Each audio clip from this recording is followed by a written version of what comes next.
আজকে একদম রেস্টুরেন্টের স্টাইলে একটা চাউমিন রান্না করে দেখাবো। তো সাথে কিছু টিপসও থাকবে। দেখেন দেখতে কি লোভনীয় এবং খুবই ইয়ামি, তাই পুরোটা রেসিপি না টেনে দেখবেন। ইনশাল্লাহ আমারটা ফলো করে রান্না করলে পুরো দোকানের থেকেও পারফেক্ট একটা চাউমিন হবে।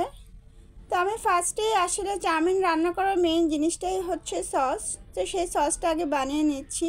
এখানে আমি ওয়েস্টার সস নাই দেখে আমি গ্রিল করা সসটা অ্যাড করেছি, আপনারা ওয়েস্টার সস ইউজ করতে পারেন। আর এখানে আমি কিছুটা ক্যাপসিকাম 2 চা চামচ দিয়েছি। এখানে ফিশ সয়া সস আমি 1 চা চামচ দিয়েছি। এখানে আমি ভিনেগার দিব 1 চা চামচ। আর এখানে হচ্ছে soya sauce, normal soya sauce যেটা, সেটা দিয়েছি 2 চামচের মতন। এখানে সিরকা দিয়েছি আমি 1 চামচ, আমি আমার আন্দাজ করে দিয়েছি, যদিও চামচ দিয়ে না দিয়ে থাকে। আর এখানে 2 চামচের মতন চিনি অ্যাড করেছি আর 1 চামচের মতন কর্নফ্লাওয়ার অ্যাড করেছি। তো এই সবগুলো জিনিস দিয়ে আগে এটা বানিয়ে আমি সাইডে রেখে দিয়েছি। তো এটা ফ্যামিলি নুডলস, স্টিক নুডলসগুলো লাগবে চাউমিন যেহেতু।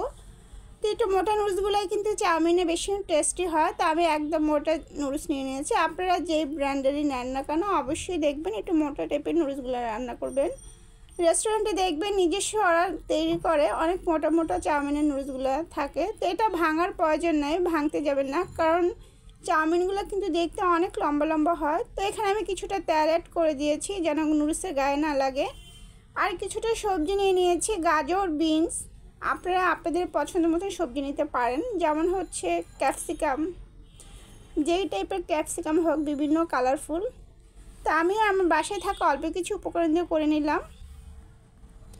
তো এখানে সব থেকে ইম্পর্ট্যান্ট একটা জিনিস, সেটা হচ্ছে আমি কিন্তু নুডলসটা আগে ছেঁকে ঠান্ডা পানি দিয়ে নিয়েছি। এখন আমি কিছুটা বরফ অ্যাড করে দিয়ে এটা আমি 5 মিনিট রেখে দিব। এটা রাখার একটাই রিজন যে নুডলসগুলো একদম ঝরঝরা হবে।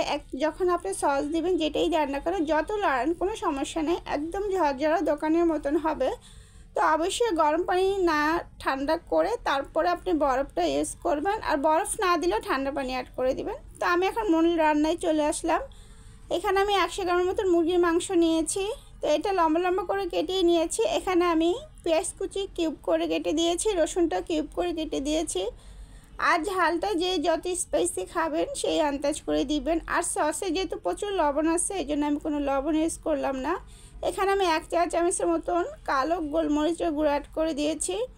তো এটা আমি 5 মিনিট লাড়ার ভিতর রাখবো। অবশ্যই হাই হিটে রান্নাটা করবেন। চাইনিজ টাইপের জিনিসগুলো কিন্তু সবসময় হাই হিটে রান্না করতে হয়। তো এখন আমি সাইড করে নিচ্ছি, ওটা সিদ্ধ হয়ে গেছে। এখানে 2টা ডিম ফেটিয়ে দিয়েছি, এটা একদম ঝুড়ো ঝুড়ো করে নিব। তো ঝুড়ো ঝুড়ো করে তারপর একসাথে করে ফেলবো। তো এখন আমি সব সবজিগুলো অ্যাড করে দিয়েছি। তো সবজি বলতে এখানে আমি গাজর দিয়েছি আর বিনস দিয়েছি, সেটা তো দেখেছেনই, দেখানোর কিছু নেই।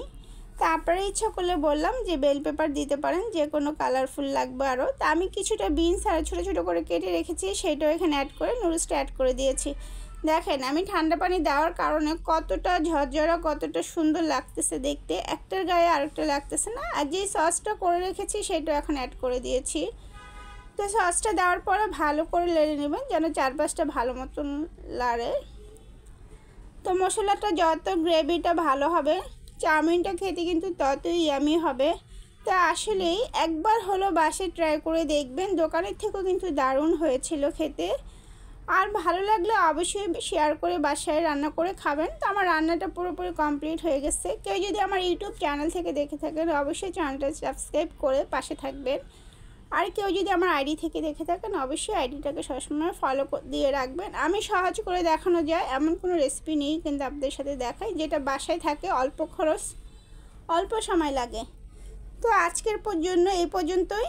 সবাই ভালো থাকবেন, সুস্থ থাকবেন। আবার নতুন কোনো রেসিপি নিয়ে আপনাদের সাথে আসবো। তো দেখেন কতটা ঝরঝরে আর কতটা ইয়ামি, কতটা কালারফুল জিনিস কিন্তু খেতে ভালো লাগে। তো আল্লাহ হাফেজ।